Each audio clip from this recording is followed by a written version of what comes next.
হয় অসম চৰকাৰৰ মাননীয় মন্ত্ৰী অশোক সিংঘাল ডাঙৰীয়াই সময়ে সময়ে তেওঁ কিছুমান সংখ্যালঘু জনগোষ্ঠীটোক টাৰ্গেট কৰি কিছুমান বিকৃত মানসিকতাৰ পৰিচয় দিয়া আমি দেখিবলৈ পাইছোঁ। সিদিনাখন তেখেতে ঢেকীয়াজুলিত মুছলমানে হিন্দুৰ উৎসৱত দোকান দিব নোৱাৰিব বুলি তেওঁ এটা তীৰ্যক মন্তব্য কৰিছিল। তাৰ লগতেই তেওঁ গুৰুজনাৰ ভাওনাক লৈ তেওঁ তুচ্ছ তাচ্ছিল্য মন্তব্য কৰা ইতিমধ্যে পৰিলক্ষিত হৈছে।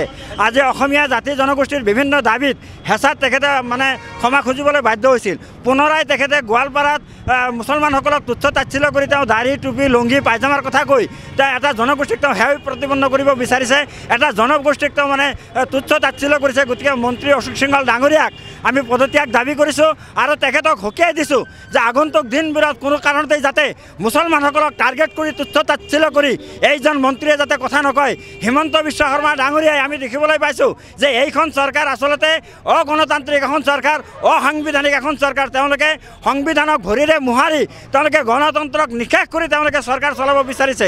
আচলতে ২৬ৰ নিৰ্বাচন সমাগত হোৱাৰ সময়ত আমি লক্ষ্য কৰিছোঁ যে বিজেপিৰ যিটো জনপ্ৰিয়তা আছিল সেই জনপ্ৰিয়তা যথেষ্টখিনি হ্ৰাস পাইছে। তেওঁলোকে উন্নয়নৰ নাম লৈ তেওঁলোকে ভোট খোজাৰ সামৰ্থ্য তেওঁলোকৰ নাই, যাৰ কাৰণে তেওঁলোকে সাম্প্ৰদায়িক সংঘাত সৃষ্টি কৰি হিন্দু মুছলমানৰ মাজত এটা সংঘাত সৃষ্টি কৰি তেওঁলোকে আচলতে ২০২৬ৰ নিৰ্বাচনী বৈতৰণি পাৰ কৰাৰ কাৰণে আচলতে এনেকুৱা কথা বতৰাবিলাক ক'বলৈ আৰম্ভ কৰিছে। গতিকে মন্ত্ৰী অশোক সিংঘাল ডাঙৰীয়াক আমি সকীয়াই দিছোঁ যে মুছলমানসকল ইমান পাতল নহয়, ইমান অধৈৰ্য নহয় যে মুছলমানে আপুনি ক'লেই তেওঁলোকে সাম্প্ৰদায়িক সংঘাত সৃষ্টি কৰিব, তেওঁলোকে এটা দুষ্কাৰ্য সংঘটিত কৰিব। মুছলমানসকল যথেষ্টখিনি আজি বুজি পোৱা হৈছে, তেওঁলোকে গোটেই পৰিৱেশবিলাক তেওঁলোকে অধ্যয়ন কৰি আছে।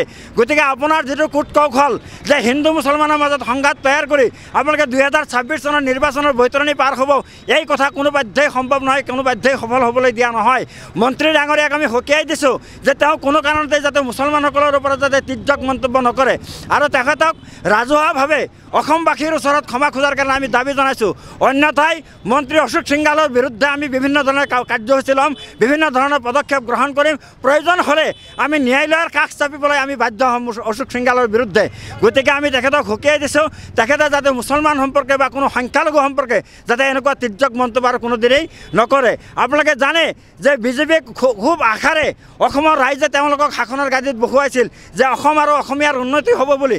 কিন্তু বৰ্তমান আমি যি দেখিবলৈ পাইছোঁ যে হিমন্ত বিশ্ব শৰ্মাৰ লগতে তেওঁৰ চৰকাৰে হিন্দী বলয়ৰ ওচৰত আঁঠু কাঢ়ি হিন্দী বলয়ক সন্তুষ্ট কৰাৰ কাৰণে আজি আমাৰ থলুৱা আমাৰ মন্ত্ৰী পীযুষ হাজৰিকা ডাঙৰীয়া, জয়ন্ত মল্ল ডাঙৰীয়া, চন্দ্ৰমোহন পাটোৱাৰী ডাঙৰীয়া তেখেতসকলক আওকাণ কৰি হিন্দু বলয়ৰ ওচৰত মুখ্যমন্ত্ৰীয়ে আঁঠু কাঢ়ি আজি অশোক সিংঘালক ফ্ৰী হেণ্ড দিয়াৰ কাৰণে অশোক সিংঘালে অসমীয়া জাতি জনগোষ্ঠীক তেওঁ উপলুঙা কৰিবলৈ সক্ষম হৈছে, যাৰ কাৰণে তেওঁ সাহস কৰিছে।